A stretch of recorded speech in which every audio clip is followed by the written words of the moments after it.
Nosotros decimos siempre que el modelo manicomial tiene alrededor de 600 años y la nueva ley de salud mental tiene en Río Negro desde el año 92 y en la Nación no hace más de 15 años.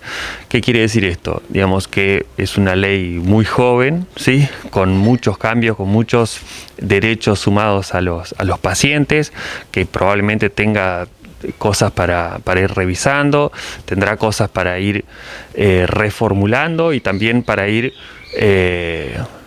reviendo, ¿no es cierto? Pero sí es cierto que es una ley que ha adquirido, sobre todo respecto de los derechos humanos y de las capacidades a respetar para el paciente en el estado crítico, bueno, ha tenido mucho crecimiento. Pero bueno, como vos decías, ¿no? Un modelo tiene 500 años y otro tiene 20, 30. Y en ese marco, ¿cómo se dan concretamente las intervenciones profesionales cuando hay pacientes que atraviesan un brote psicótico?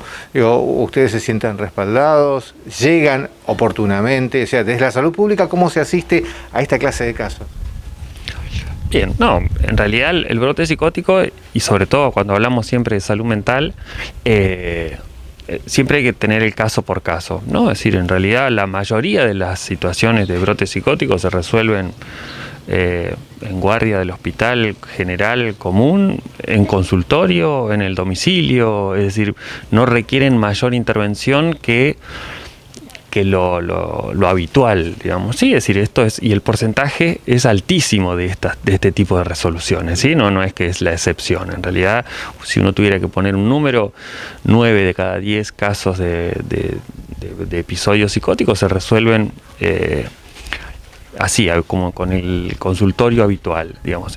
Y después hay otro porcentaje que depende de las características que tenga este episodio, sí, la intervención de la fuerza pública o la intervención de más de un agente, ¿sí? de hospitalario, digo, ¿no? Donde hasta a veces inclusive, bueno, hay que hacer cosas contra la voluntad del paciente, pero bueno, siempre teniendo en cuenta que lo que se prima ahí en ese momento es el riesgo que puede estar corriendo, sobre todo el paciente, ¿sí? Y después su grupo de allegados, ¿no es cierto?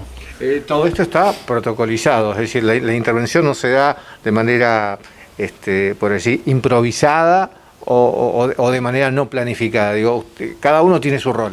Exactamente, sí. Inclusive en hechos en los cuales la resolución tiene que ver con estas cuestiones donde se utiliza la fuerza, hay un protocolo a seguir que tiene que ver con una denuncia de esa intervención a juzgado. ¿Por qué? Porque en ese momento que uno está suspendiendo los derechos del paciente, ¿sí? Automáticamente la justicia declara un defensor de ese paciente, ¿no? Porque como uno suspende sus derechos debido a que considera que en ese momento el paciente está en riesgo para sí o para terceros, ¿sí? Entonces le suspende el derecho de decir quiero tratamiento o no.